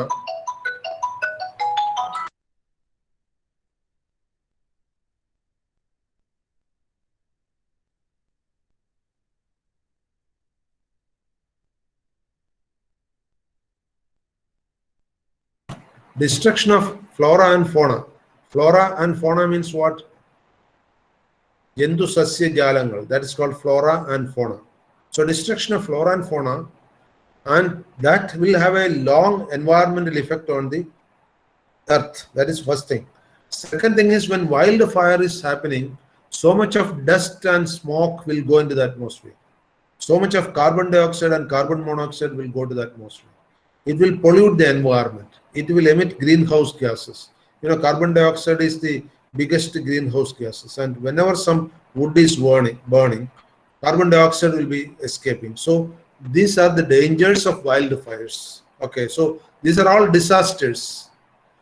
Wildfire, the best thing, the proactive control mechanism for wildfire is, if at all you are seeing somewhere fire catching, immediately quench it by throwing some hard sheets or water. For example, I am staying very close to the NSS Engineering College campus. One compound wall is shared with the NSS College of Engineering campus, and NSS College of Engineering is having almost around 75-80 acres unused. There are many times wildfires do happen. So whenever I see it, I alert the people. They come and, you know, with some green leaves. Pachhala kondu adichu thee illadakum. With the green leaves, they will blow it down. Otherwise, it will be dangerous. It will catch fire everywhere. That is one danger. Luckily, in Ahilya campus, it doesn't happen, because whenever something becomes, you know, something tries out, we will cut it and remove. പച്ച മരങ്ങളും പച്ച ചെടികളും മാത്രമേ ഇവിടെ നിർത്താറുള്ളൂ. ഉണക്ക മരങ്ങൾ നമ്മൾ നിർത്താറില്ല. That is why we don't have wildfires. That is a preservation technique. See the next slide. Then extraterrestrial disasters are there. Extraterrestrial hazards can come. One extraterrestrial hazard is meteorites. Meteorites, what do you say in Malayalam? Nawaz, can you tell me what do you understand by meteorite? Nawaz Sharif. It's the name of the former Pakistan Prime Minister, no? Nawaz? Yes, sir. What do you understand by meteorite? Meteorite എന്ന് പറഞ്ഞാൽ എന്താണ്? Meteorites, sir. Meteorite. Sir, ഉൽക്കാശിലല്ലേ? എന്താ പറയൂ? ഉൽക്ക. ആരാ പറഞ്ഞ? മരിഹയാണോ? സർ. ഉൽക്ക. Yes, you are right. Meteorites എന്ന് പറഞ്ഞ ഉൽക്ക. എന്താണ് ഉൽക്ക? ഉൽക്കയാണ്, ഉലക്കയല്ല. Both are different. Meteorites means ulka. Ulakek എന്താ ഇംഗ്ലീഷിൽ പറയാ? Some advertisement I am seeing. അമ്മിക്കല്ലിന് എന്താ ഇംഗ്ലീഷിൽ പറയാന്ന് ചോദിക്കുന്ന പോലെ ഉലക്കയ്ക്ക് എന്താ ഇംഗ്ലീഷിൽ പറയാ? Anybody knows? No, sir. Don't know. It's called pestle. P-E-S-T-L-E, pestle. Okay. But meteorites is actually broken pieces of some other planets or some other stars or whatever it is coming from the outer space. അതായത് ബാഹ്യ അന്തരീക്ഷത്തിൽ നിന്ന് ഭൂമിയുടെ അന്തരീക്ഷത്തിലേക്ക് കടക്കുന്ന ചെറിയ പീസസിനെയാണ് meteorites എന്ന് പറയുക. അത് വലുതാണെങ്കിൽ അതിനെ മീറ്റിയോർസ് എന്ന് പറയും. വലിയ സൈസ് ആണെങ്കിൽ മീറ്റിയോർസ്, ചെറുതാണെങ്കിൽ meteorites. Both are dangerous. Why? If at all it hits the earth, that much area will become a hollow area. Because high speed will be there. With high speed is hitting, a small bullet hitting with high speed, So if 1,000 times that speed, something else is hitting the earth. ഒരു meteor എന്ന് പറഞ്ഞു കഴിഞ്ഞാൽ വലിയ size ഉണ്ടാവും. Hitting the earth even may lose its balance also. Or at least earthquake will be there. Huge, cavities will be formed. In some areas close to Russia and China, there are huge cavities, which people believe that even in South America, there are some huge cavities. In Chile, that area, in Argentina, Chile area, there are some huge cavities, which people believe that meteors are fallen there. The meteors വീണ് കഴിഞ്ഞാൽ ആ ഏരിയയിലുള്ള ജീവനൊക്കെ നശിച്ചു പോകും. എർത്തിന് damage ഉണ്ടാവും, വലിയ cavities ഉണ്ടാവും. Meteorites എന്ന് പറഞ്ഞാൽ അതിന്റെ ചെറുതാണ്. Meteorites means smaller meteors. Even if meteorites fall, that area will be affected. 1 or 2 square kilometer area will be affected. People will die. Environment will be spoiled. Then similar to this, what is called asteroids. Asteroids എന്ന് പറഞ്ഞാൽ ബാഹ്യാന്തരീക്ഷത്തിൽ നിന്ന് വരുന്നതല്ല, ചൊവ്വയ്ക്കും വ്യാഴത്തിനും ഇടയ്ക്കുള്ള. We have got Mercury, Venus, Earth, Mars, Jupiter, like that. Earlier we were having 9 planets. 9 ഗ്രഹങ്ങൾ ഉണ്ടായിരുന്നു, നവഗ്രഹങ്ങൾ. Now there are only 8 planets. What happened? Anybody knows why only 8 planets? Ramya Vijaykumar, can you tell me? Yes. പറഞ്ഞോളൂ. Pluto ഇല്ലല്ലോ sir. Pardon? പറഞ്ഞോളൂ. ആരാ, മേഘയാണോ പറഞ്ഞത് അതോ മരികയോ? മരിഹ sir. പറയൂ, എന്താ മരിഹ പറഞ്ഞത്? അല്ല സർ, പ്ലൂട്ടോ ഒഴിവാക്കിയല്ലോ. Yes, Pluto is no more a planet. Pluto is taken only as a satellite. Pluto ഒരു ഗ്രഹം ആയിട്ടല്ല, ഇപ്പൊ ഒരു ഉപഗ്രഹമായിട്ടാണ് പരിഗണിക്കപ്പെടുന്നത്. So Pluto is not taken. Pluto is not having the characters which are necessary for a planet. Pluto is no more a planet. So we have only 8 planets now: Mercury, Venus, Earth, Mars, Jupiter, Saturn, Uranus, Neptune. 8 planets. Okay. So in between Mars and Jupiter, in class level, in between Mars and Jupiter, ചൊവ്വയ്ക്കും വ്യാഴത്തിനും ഇടയ്ക്ക് ഒരുപാട് ചെറിയ ഗ്രഹങ്ങളുണ്ട്. They are mostly surrounding Jupiter. വ്യാഴത്തിനെ കറങ്ങിക്കൊണ്ടിരിക്കുന്നു. Those things are called asteroids. They may also come to the Earth's surface. ചൊവ്വയുടെയോ വ്യാഴത്തിന്റെയോ ഗ്രാവിറ്റിന്ന് വിട്ടു കഴിഞ്ഞാൽ അത് ഭൂമിയിലേക്ക് വരും. Because Mars is the next satellite to Earth. It is the next planet to Earth, not satellite.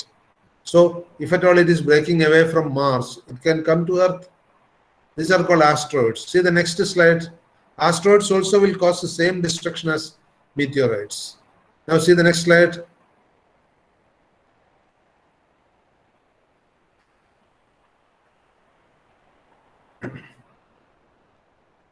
Then biological processes also can be disasters.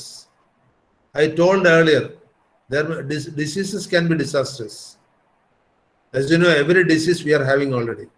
They will manifest when we are mentally or physically weak. നമ്മുടെ ശരീരത്തിൽ എല്ലാ രോഗങ്ങളും ഉണ്ട്. നമ്മൾ മാനസികമായിട്ടോ ശാരീരികമായിട്ടോ തളരുമ്പോൾ ആ രോഗങ്ങൾ നമ്മുടെ മേളിൽ ആധിപത്യം എടുക്കും. So don't think that we are safe from every disease. You are healthy, diseases will not manifest. Whenever you become unhealthy or unmindful, that means your mind is not working properly, or you lose the balance of your mind, you may become unhealthy. And when the disease spreads in certain areas, it is epidemics. When the disease spreads all over the world, it is a pandemic. And another biological process which is dangerous is overpopulation. What is the difficulty of overpopulation? What happens if population is much more? Nandita, Megha Tier, can you tell me? Megha Tier, can you tell me what is the impact of overpopulation? Overpopulation vanal endha kuഴപ്പം? There was an old theory. Nowadays, it's not valid. That old theory was called Malthusian theory. Have you heard? It was a theory by the economist Abraham Malthus. That is why it is called Malthusian theory. Malthusian theory says that the population is increasing in geometric progression. That is 1, 2, 4, 8, 16 like that. Whereas the resources which are available on this earth are increasing only in arithmetic progression. That is 1, 2, 3, 4, 5, 6. So by that time, the resources become 5. What will happen to the population? It will become 32. See, when the resources becomes 6 times, the population will become 64 times. This is the danger. So Malthus predicted that if the population grows like that, people will starve and the world will have famine. Famine means what? F-A-M-I-N, any famine. Famine എന്ന് പറഞ്ഞാൽ എന്താണ്? Kshamam. So world will have famine if the population is overpopulated. But then it didn't happen. Malthus told this 2 centuries back. Malthus is the 2 നൂറ്റാണ്ട് മുന്നെയാണ് പറഞ്ഞത്. That's what is called Malthusian theory. But we have overtaken Malthusian theory. How we have overtaken Malthusian theory? Have you studied economics? By what basis we have overtaken the Malthusian theory? എങ്ങനെയാണ് നമ്മളെ പ്രഡിക്ഷനെ overtake ചെയ്തത്? Anybody knows? Anybody knows how we overtook that? Shibi is here. Shibiel. Shibi is not here. Sir, don't know, sir. You don't know. Okay. Sharfana knows. Sharfana, എങ്ങനെയാണ് നമ്മൾ അതിനെ overtake ചെയ്തത്? Malthusian theory നമ്മൾ എങ്ങനെ overtake ചെയ്തു? I am asking questions. No idea. Okay. ഇനി ആർക്കാ അതറിയുന്നത്? Anybody else knows? അറിയാവുന്ന ആരെങ്കിലും പറയൂ. This theory, how we overtook? No one knows? നമ്മൾ അതിനെ ഓവർടേക്ക് ചെയ്ത് by mechanized production. Mechanized production means in agriculture, in industrial production, we started mechanization using machines 2 centuries back. That is what is called industrial revolution. Industrial revolution means using machines for agricultural production as well as for industrial production. We increase the production also in geometric progression. Instead of increasing the resources 1, 2, 3, 4 like that, we increased it also 1, 2, 4, 8, 16 like that. That is how we overtook the Malthusian theory and coped up with the famine situation. But even today, the biggest danger on the earth is overpopulation, because when population is more, so many mouths we have to feed. We have to make people, so many people eat, and we should have grains for that. We should have vegetables for that. We should have milk for that. We should have fruits for that. So overpopulation is always a curse on this earth. That is why many of the countries impose what is called family restriction by family planning. For example, till recently, China, they permitted only 1 child for a couple. But some 4 years back, they increased it to 2. What happened is, when only 1 child was there, the parents didn't permit that child to go to army. So Chinese government felt that they need more people to work in the army. So they permitted more children nowadays. So it was expected that by 2035, India will overtake China in population. Now it will not happen. It will happen only by the end of the century. By it's also increasing the population. They want people to join the military. But overpopulation is a curse to the earth, because even right now, last class, somebody has told that 700 crores plus population is there. I think right now it is around 740 crores population. It is too heavy. Today morning, I was listening to the Ramayanam Kilipattu by Tunchat Ezhuthachan. I have got a habit morning while I'm in the bathroom. I'll be listening to either some recitation or some great speech by Sadhguru or Sri Ravi Shankar or some other great speakers.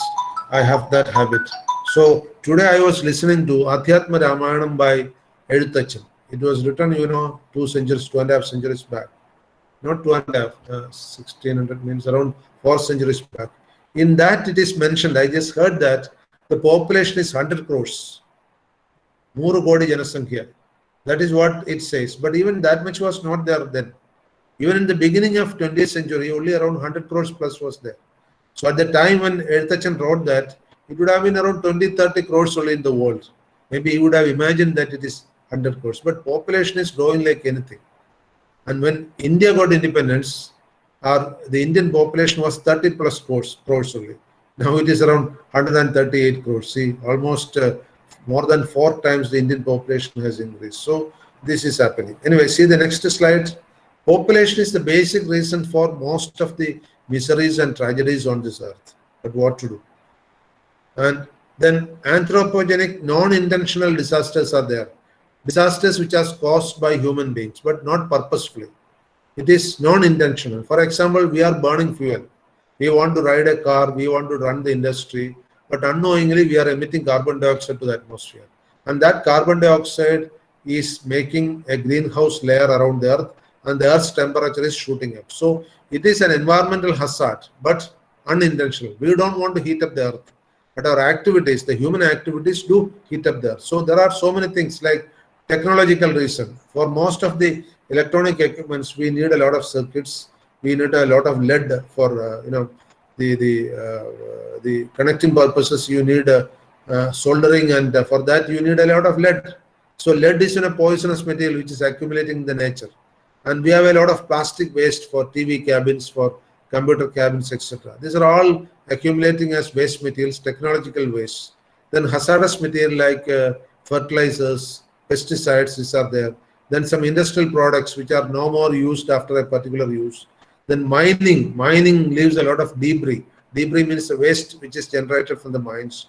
Then nuclear, power generation in India, nuclear power is very, very important because, around 80% of the power in India is generated by thermal power plants, but around 12% is coming from nuclear power plants nowadays. So even very close to us, there is a nuclear power plant. You know that Tirunelveli district near Kanyakumari, there is a nuclear power plant. And if that nuclear power plant breaks, Trivandrum district also will be fully affected. It can happen because its aerial distance from Trivandrum is only less than 80 kilometers. So up to around 200 kilometers direct impact is there. So it is there. Then transportation is causing a lot of environmental pollution. And then structural means you make a lot of buildings. You make buildings with concrete. You demolish these buildings, and this demolition waste is becoming an environmental issue. And at the time of demolition, even you have got blasting materials. That is another environmental issue. So we can say that these are all anthropogenic. Anthropogenic means man-made, non-intentional disasters which we make. See the next slide. Then out of that, the technological impacts which we make are some technological acts of the people, like we are flying aeroplanes, supersonic aeroplanes. But the supersonic aeroplanes can cause inequilibrium on the Earth's surface. So many birds may be affected. The environmental or the ecosystem may be affected. Then many of the human activities have a lot of complexities. We are taking away most of the minerals and metals from the earth. What will happen to the earth? The ecosystem of the earth is vanishing because the earth, after some time, may become a barren land. That can happen. See the next slide.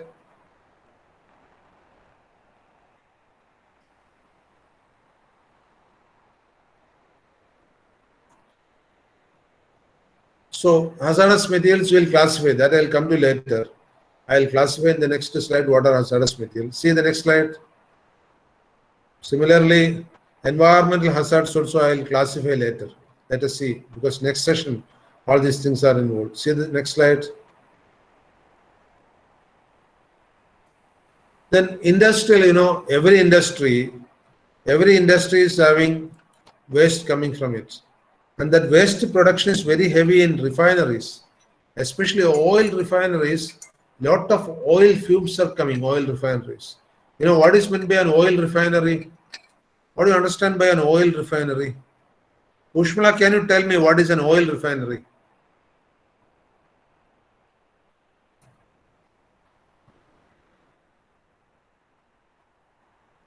Ushmala, can you tell me what is an oil refinery?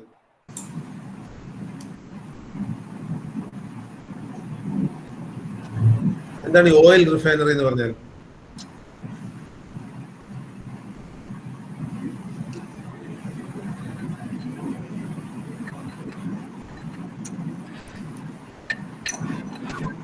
No idea. Sir, crude oil. Yes, crude oil. Crude oil is refined to process fuels. Yes. Do you know how you refine crude oil? By boiling. It's called destructive distillation. You boil oil in the absence of air. Absence of air illade boil ചെയ്യുന്നതിനാണ് destructive distillation എന്ന് പറയുക. നമ്മൾ സാധാരണ നാട്ടിൻപുറത്ത് ചാരായം ഉണ്ടാക്കാറില്ല, വാറ്റ് എന്ന് പറയും. വാറ്റിനുള്ള English term ആണ് destructive distillation. In the absence of air, it will be boiled. And when it is boiled like that, crude oil will first give light oil version. Crude oil എന്ന് പറഞ്ഞാൽ എല്ലാം കൂടെ ചേർന്ന ഒരു മിക്സ് ആണ്. India is producing crude oil. We buy crude oil from OPEC nations. അത് തിളപ്പിക്കുക, വായു ഇല്ലാതെ തിളപ്പിക്കുമ്പോൾ ആദ്യം അതിൽ നിന്ന് വരുന്നത് ദാറ്റ്സ് കോൾഡ് ഏവിയേഷൻ ഓയിൽ. അത് വളരെ കോസ്റ്റ്ലി ആണ്. എയറോപ്ലെയിനും മറ്റൊക്കെ ഉപയോഗിക്കുന്ന ഓയിലാണ് aviation oil. Then comes what is called diesel. Diesel, വണ്ടികൾക്കും ട്രെയിനും ഒക്കെ ഡീസൽ ഉപയോഗിക്കും. Then comes petrol. അപ്പോൾ മൂന്നാമത്തെ സ്റ്റേജിലാണ് പെട്രോൾ വരുന്നത്. പെട്രോൾ കഴിഞ്ഞാൽ നാലാമത്തെ സ്റ്റേജിൽ കെറസിൻ, മണ്ണെണ്ണ. അഞ്ചാമത്തെ സ്റ്റേജിൽ അതിനകത്ത് ചില സ്പെഷ്യൽ കോമ്പൗണ്ട്സ് ഒക്കെ കിട്ടും. Vaseline for example. വാസലിൻ എന്ന് പറഞ്ഞു കഴിഞ്ഞാൽ Vaseline, what is Vaseline? What for it is used?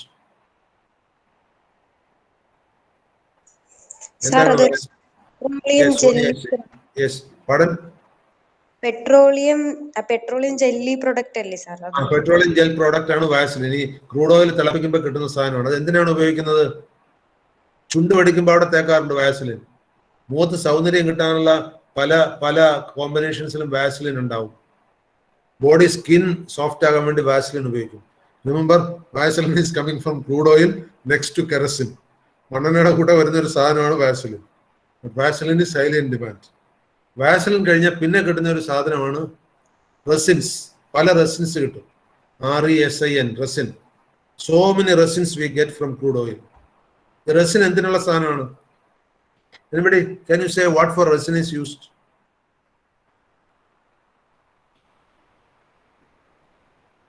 എന്തിനാ റെസിൻ ഉപയോഗിക്കുന്നത്? Anybody? Shabna is what for resin is used?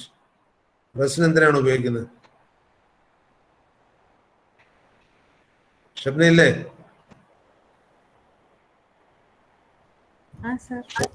Resin എന്തിനാ ഉപയോഗിക്കുന്നത്?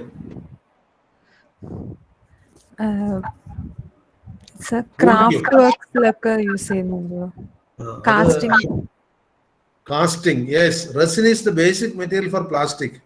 എല്ലാ പ്ലാസ്റ്റിക് ഉണ്ടാക്കുന്ന റെസിനിൽ നിന്നാണ്. Shabna is correct. Resin is use four casting any plastic material. ഏറ്റവും കൂടുതൽ റെസിൻ വിൽക്കുന്ന സ്ഥലം ഗുജറാത്താണ്. അവിടെ ഇങ്ങനെ ചാക്ക് കണക്കിന് റെസിൻ ഡീലാണ്. Daily it is going on. Gujarat is the epicentre of resin business in Kerala. India. കേരളത്തിലുള്ളവർ റെസിൻ വാങ്ങിക്കുന്ന നല്ലൊരു പങ്ക് ഗുജറാത്തിൽ നിന്ന്. അപ്പോൾ മിക്കവാറും എല്ലാ പ്ലാസ്റ്റിക്സും resin is a polymer basically. So plastic is a polymer. From different resins we make different. Polyethylene terephthalate we make from one resin. Polyurethane we make from another resin. Polyvinyl chloride we make from another resin. By adding different things to the resin we make these things. അപ്പോൾ resin കിട്ടും ഈ crude ഓയിലിൽ നിന്ന്.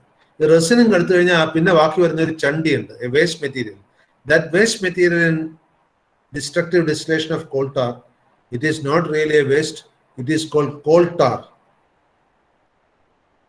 അപ്പോൾ crude ഓയിലിന്റെ destructive distillation last വരുന്ന സാധനമാണ് coal tar. Nawaz Sharif, you know what coal tar is use for? Sharif, coal tar എന്തിനാ ഉപയോഗിക്കുന്നത്? കഴിഞ്ഞ ഷെരീഫ് ആൻസർ ചെയ്തില്ല, ഇത്തവണ പറയും. കോൾ ടാർ എന്തിനാ ഉപയോഗിക്കുന്നത്? You are not hearing. കേട്ടില്ല, ഉറക്കെ പറയാ. ബ്രേക്ക് ആണ് സാർ സംസാരിക്കും. ഇപ്പൊ കേട്ടു, പറയൂ, ഉറക്കെ പറയൂ. കോൾ ടാർ എന്തിനാ ഉപയോഗിക്കുന്നത്? വോൾക്കാനോ എന്തിനാ യൂസ് ചെയ്യണോ? പടം കോൾ ടാർ എന്തിനാ യൂസ് ചെയ്യുന്നത്? കോൾ ടാർ, കോൾ ടാർ എന്ന് കേട്ടിട്ടില്ലേ?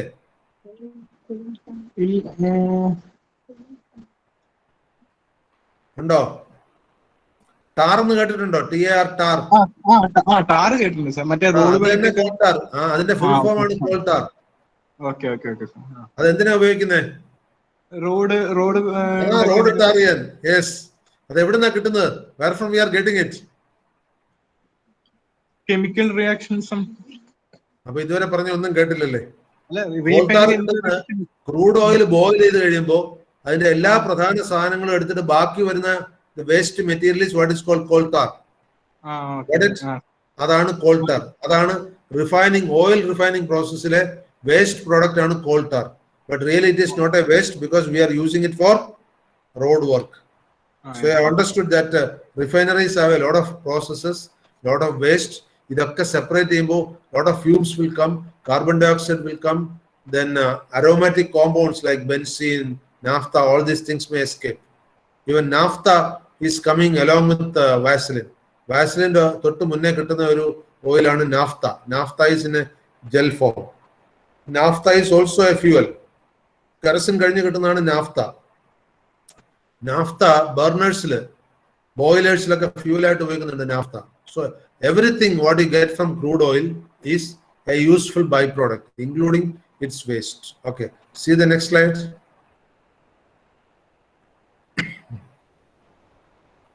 Similarly in mines, you have a lot of coal from the mine. I once had a chance to visit a mine, coal mine. Long back, I think 1984, when I visited Bihar Institute of Technology, they took me to a nearby mine, coal mine, Charia coal mine. Charia എന്ന് പറഞ്ഞൊരു വലിയ call മൈനാണ്. ഞാൻ അതിനകത്ത് കയറുകയുണ്ടായി. അതിനകത്ത് പോകണമെങ്കിൽ call മൈൻ്റെ എൻട്രിയിൽ നിന്ന് metre കണക്കിന് താഴേക്ക് ലിഫ്റ്റിൽ പോകണം. Inside there is A lift. They took me around 2 kilometers deep, it seems, underneath the earth. അവിടെ ഇങ്ങനെ കോൾ മൈൻ ചെയ്തുകൊണ്ടിരിക്കുക. അവിടെ ഇറങ്ങുന്നതിന് മുമ്പ് എഴുതി ഒപ്പിട്ട് കൊടുക്കണം, ഇതിനകത്ത് വെച്ച് മരിച്ചു പോയി കഴിഞ്ഞാൽ ആരും ഉത്തരവാദികളല്ലെന്ന്. See, every time dangers are happening in the coal mines. And I was told that just the week before I visited 5 people died inside the coal mine. ചില സമയത്ത് കോൾ മൈനിൽ ഇങ്ങനെ ഇടിഞ്ഞു താഴും. Subsidence will be there and people will get trapped inside and they may die. It can happen. But nowadays technology is much better. So at that time when we have to enter into the coal mine, we have to sign an agreement saying that we at our own risk are entering it, and if we are dead and gone, nobody else is responsible. But coal mine is having a lot of waste material. Coal mine in the coal eduthu kazhiyumbo adinte oru debris. Debris means the waste material which is coming out. It is there. See the next slide.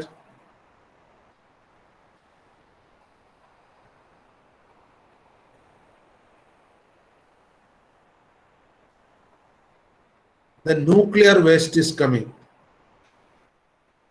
Nuclear waste is coming, and see, nuclear, even without industrial purposes, nuclear waste is there. For example, the sea coast, the beaches from Ernakulam to Tirunelveli up to Kanyakumari is full of radiation. You know, the radioactive material thorium is present in heavy quantity. Thorium is present in heavy quantity in the sea coast. But since the people are used to it, they are not complaining. But in power plants, nuclear power plants, like Kalpakam is a nuclear power plant there, or if you go to that Kanyakumari nuclear power plant, in these places, so much radiation is coming out. And they are dangerous to human beings. They are disastrous. That is why people who are going inside, working inside the nuclear power plant, they have got a machine attached to them. That machine is called radioactive counter, or its exact technical name is Geiger-Müller counter. Geiger-Müller counter. It counts the number of radiations which are falling on your body. And when the number of radiations are sufficient to withstand, you will be given leave. You can go home and take 2 weeks rest before joining again. That is done for every worker in radioactive power plants.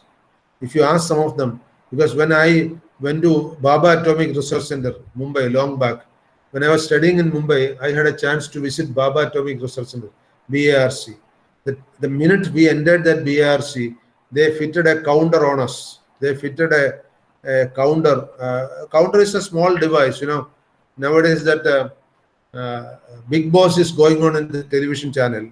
In the Big Boss, you are seeing that everybody is wearing a speaker, phone attached to their neck. A counter is only like that. You can put it on your neck, and radiations, whatever is falling on that, will be counted. And if the count goes high, immediately you will be evacuated from inside, because if the count is more, you may get fainted. So power plants, this is happening. Then another thing is, my son was saying that he has got a lot of radiation susceptibility because he is an oncologist, and he is a radiation oncologist, means he is treating cancer by radiation. There is a radiation technician there, but though the technician is there, the doctor has to be physically present when the radiation is being given. They wear a mask and some body protection, but even that body protection, which is made of lead sheets, even that will be penetrated by some radiation. So people who are in the health, especially in the cancer treatment area, or people who are in hospitals giving radiations, they are exposed to radiations. Disaster is there. It is hazardous. But only thing is, compared to those who are working in a power plant, in a nuclear power plant, the exposure of those who are working in medical sector is very less, because that radiation is given only in a fraction of a minute. Only some seconds that radiation is given. Especially cancer patients are given radiation only few seconds, not more than that. And that too, they fix up everything, they focus the point, and there only the radiation is given. Even then scattering is possible, but very less. Whereas in power plants, that is not possible. Even the resources used there are radiating like anything. That is why the power plant is covered by a lead cover, and the lead cover is covered by a concrete cover. And even that concrete cover, radiations will escape. You know that when Chernobyl nuclear power plant exploded, it was in Russia, but even Europe, radiations were there. Heavy radiations were there. Then for industrial purpose also we use radiations. Industrial purpose in the sense, for some cutting we use radiations. Some metal cutting we use radiations. High strength radiations we use. Some surgery nowadays we use radiation. So these are all areas where nuclear energy also can be disastrous, can be hazardous to human beings. And of course, in nuclear power plants, even the waste coming out of it. For example, America deposited their nuclear waste in Himalaya in capsules. That capsule has a lead capsule, or that a concrete capsule. But even that is dangerous. Now India government is searching where it is, because they want to identify where is the location where this nuclear waste have been given. So today we will stop at this stage. It is 12:27. 3 minutes for any discussion. If you are not asking me something, I will ask you something. Better you ask something. There is an old saying by Confucius: you ask, I don't give. You get mad. You ask, I give. I get mad. Better you get mad. So I follow that Confucian theory. I don't know whether you understood. So let it also be Confucius. And just ask something related to these things, or at random I will be asking some questions.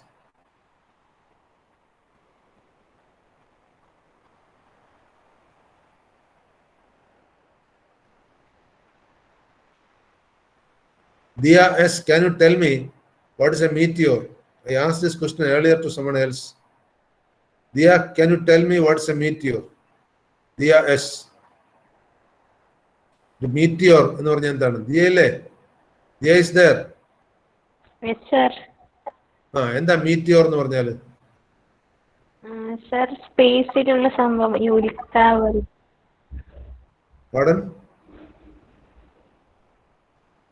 എന്താണ് meteor? ഉൽക്കയില്ലേ sir? ഉൽക്ക. Yes. Keerthi yes. What is a cause for a tsunami? Keerthi yes. ഒരു tsunami എങ്ങനെ ഉണ്ടാവുന്നത്? Keerthi yes. പോയില്ലല്ലോ. Underground earthquake. കടലിന്റെ അടിയിൽ. കടലിന്റെ അടിയിൽ എർത്ത് ഉണ്ടാവുകയോ അല്ലെങ്കിൽ വോൾക്കാനിക് എറപ്ഷൻ ഉണ്ടാവുകയോ ചെയ്യുമ്പോഴാണ് സുനാമി ഉണ്ടാകുന്നത്. You are right. Megha K A. Mud flow എന്ന് പറഞ്ഞാൽ എന്താ? Mud flow. Megha K A. What you understand by mud flow? Sir clay water mix ചെയ്തിട്ട് ഒഴുകും, വെള്ളം പോലെ ഒഴുകും. അതിനാണ് മഡ് ഫ്ലോ എന്ന് പറയുന്നത്. ചേർ അല്ലെ ചെളി എന്ന് പറയും. Okay, right. Then Ramya Vijayakumar, ground water table എന്ന് പറഞ്ഞാൽ എന്താ? What do you understand by ground water table? Ramya Vijayakumar, what is ground water table?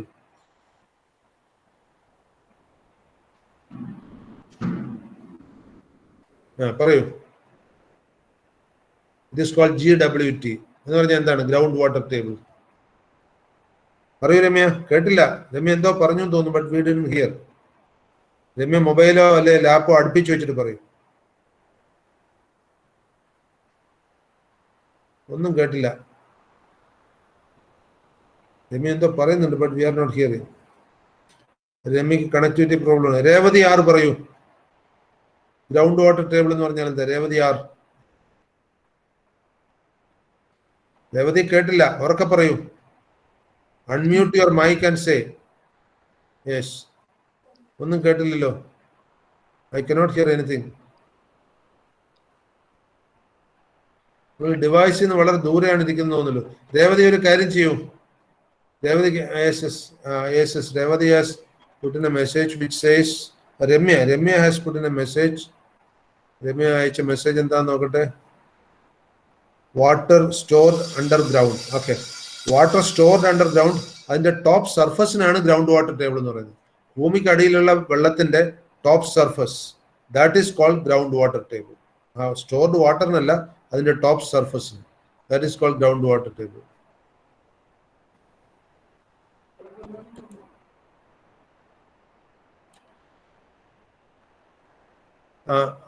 Mariha, what is the difference between epidemic and pandemic? Mariha, epidemic and pandemic തമ്മിലുള്ള വ്യത്യാസം എന്താ? പകർച്ചവ്യാധിയാണെന്ന് അറിയാം, but don't know sir. കഴിഞ്ഞ ക്ലാസ്സിലും പറഞ്ഞിരുന്നു, ഈ ക്ലാസ്സിലും പറഞ്ഞിരുന്നു. കുറച്ച് സ്ഥലത്ത് മാത്രം വ്യാപിക്കുന്ന ഡിസീസ് ആണ് അതിനെ എപ്പിഡമിക് എന്ന് പറയും. ലോകം മുഴുവൻ വ്യാപിക്കുന്ന മഹാമാരിയാണെങ്കിൽ, it's a disease which is spreading across the world, we will call it as pandemic. Okay, so now it is 12:30. I'm thankful to all of you for patient listening. Now I think 42 people are here, and Nandita, I need the attendance today's and last class, so I just want to check whether anybody is consistently absent. Okay, thank you very much. We'll see the next class on Thursday. Thursday is our next class. Thank you. Thank you, sir. Thank you, sir. Thank you, sir. Thank you, sir. Thank you. Thank you, sir.